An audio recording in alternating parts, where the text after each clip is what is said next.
विमुक्त घुमतू जनजाति कल्याण संघ द्वारा लगाया जा रहा है प्रदर्शनी मेला, जिसमें केवल वार लोकल के लिए 6, 7, 8 नवंबर को पानीपत में स्वदेशी मेले का आयोजन किया जाएगा। मेले का उद्यापन प्रदेश अध्यक्ष ओपी धनखड़ करेंगे।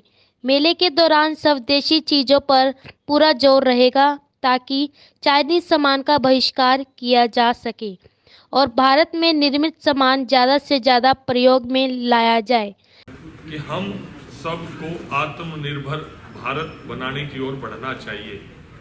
कोरोना संक्रमण काल के दौरान हमने देखा कि स्टेट्स की सीमाएं सील हो गई थी, जिलों की सीमाएं सील हो गई थी और देश अंतर्राष्ट्रीय उड़ानें तो बिल्कुल ही बंद हो गई थी। एक कंट्री दूसरी कंट्री के कनेक्टिविटी बिल्कुल खत्म हो गई थी। ऐसी महामारी ने हमें ज्ञान दिया कि कभी जीवन में ऐसा अवसर आए तो हमें सेल्फ डिपेंडेंट होना चाहिए। वही देश सरवाइव कर पाए अच्छे से जो अपने यहाँ पर सेल्फ डिपेंडेंट थे। हालांकि हिंदुस्तान भी उस मामले में बहुत आगे था, लेकिन कई कंट्रीज जिनका सब कुछ आता ही बाहर से था, उनको बड़ी भारी दिक्कत आई और अपने लोग आगे बढ़ने चाहिए। आज पानीपत जो है हिंदुस्तान में सबसे बड़ा उदाहरण है, जिसने लोकल का एक एग्जाम्पल पेश किया।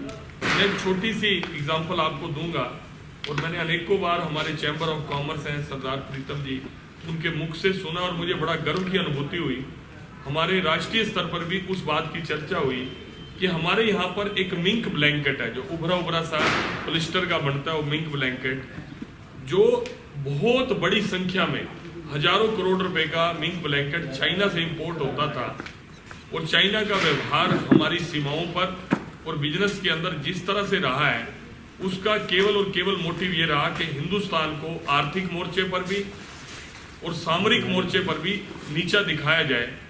ये कोरोना संक्रमण काल के दौरान भी हम सब ने देखा, ताकि बेरोजगारी खत्म हो और रोजगार की संभावना बढ़े। इस मेले में कई संस्थाएं भाग ले रही है जो स्वयं द्वारा निर्मित सामान की प्रदर्शनी लगा युवाओं को सब रोजगार की ओर आकर्षित करने का काम करेगी। प्रधानमंत्री जी का जो एक महत्वपूर्ण और महत्वाकांक्षी योजना है कि हम लोग इस देश को कैसे आत्मनिर्भर देश बनाएं, इस कड़ी में बहुत महत्वपूर्ण इस मेले का योगदान मुझे लगता रहने वाला है। हमारे यहाँ पे अनेक प्रकार की विधाओं से परिपूर्ण लोग हैं, उनका टैलेंट भी इस मेले में हम लोगों को देखने को मिलेगा। और जो सेल्फ हेल्प ग्रुप की महिलाएं हैं, वो चाहे अचार बनाने में निपुण है, चाहे चदरे बनाने में निपुण है, दरिया बनाने में निपुण है, और भी अनेक प्रकार के ऐसे प्रोडक्ट जो हम लोग कहीं ना कहीं जिसकी बाहर से मंगवाने की भी ज़रूरत नहीं होती और उनसे भी कम दाम में वो यहीं पर बनाकर इस देश की आर्थिक प्रगति में अपना सहयोग बहुत इम्पोर्टेंट जो रोल है वो अदा करती हैं। इसका भी एक प्रगटीकरण मैं कहूँगा कि इस मेले के माध्यम से समाज के सामने जाने वाला है। और ये ज़रूरी भी है कि हम लोग अपने देश को ताकतवर बनाएं, अपने देश को उन्नत और प्रगतिशील बनाएं। उसमें अपने ही देश की स्वदेशी सामान की हम लोगों को थोड़ी सी उपयोगिता बढ़ाने की आवश्यकता है और इस मेले से एक बहुत बढ़िया और एक अच्छा संदेश ये यहाँ पर जाने वाला है।